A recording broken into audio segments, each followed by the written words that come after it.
Adults at 9 a.m. From a massively successful tour to a concert movie to a re-recorded album, it's been the year of Taylor Swift. Her influence goes beyond pop culture. In fact, many believe those catchy lyrics are having a positive impact on our well-being. Bridget is standing by now to discuss in today's Ask a Doctor. Ask a Doctor is sponsored by Red Mountain Weight Loss.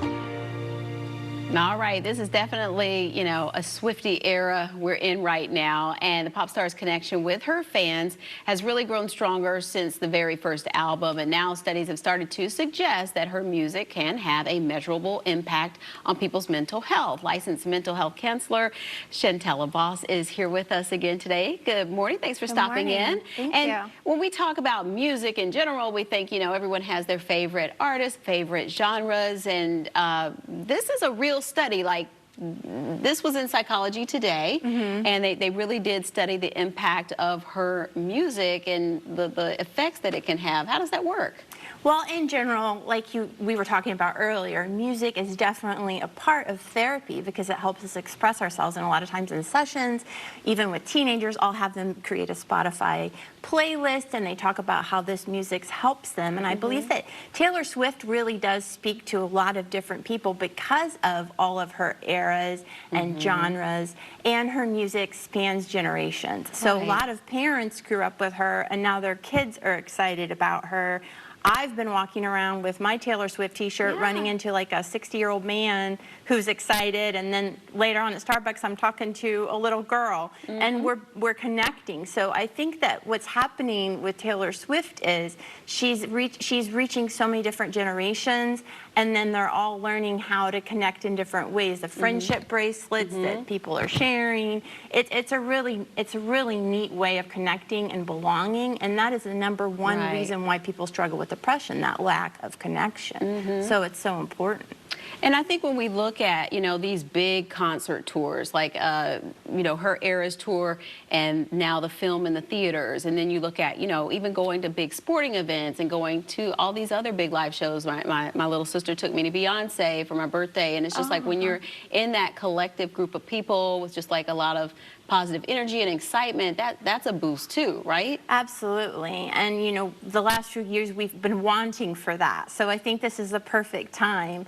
People getting out there, getting dressed up, celebrating, expressing themselves, and just feeling like, you can be whoever you want to be. Right. You can express and you can feel. And there's a lot of emotional vulnerability in a lot of Taylor Swift's music. And a lot more recently, I think, than before. It's matured quite a bit. So it really does speak to a lot about coping strategies for dealing with stress, and a lot of times for the teenagers especially, I do use her for dealing, if they're dealing with some sad feelings or depression. It's so important and helpful. I think that, one thing about music is where maybe you're having trouble expressing yourself, but, other people also go through that. But then you maybe find an artist like, a Taylor Swift song or something that matches that you can't put into words.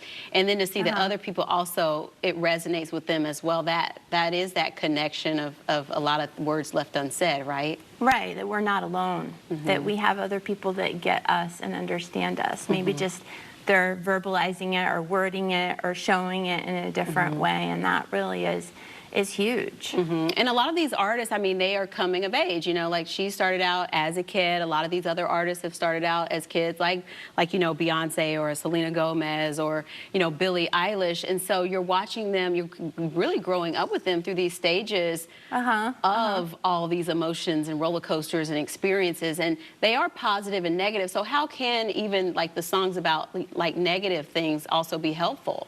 Well, a lot of times when a lot of her music, if you've heard it recently, a lot of it can look negative, but sound negative, right? Sound negative, but there's a spin to it. It's really the lens through which you look at it.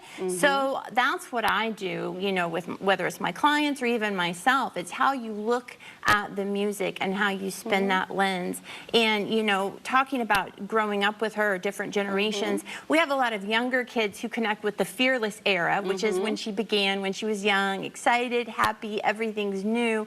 And now some of the older clients, they like reputation, where it's like, you know, you're not going to mess with me. I got this. So there's a positive to it. There's a positive spin to all of it. You know, we can always look at a negative side of something or say, hey, we don't like this or that. Right. But I think for the most part, there's been a huge success rate and the emotional ability to connect. And no, I'm not even saying we don't like something, but I'm just saying when you're going through a bad experience, you don't want to hear a happy song. You want to identify with that negative emotion. So how is it healthy and cathartic to like get to those emotions? It's so healthy because you don't feel alone. You realize that this is normal and it is okay, and you can get through it. You can connect with that feeling.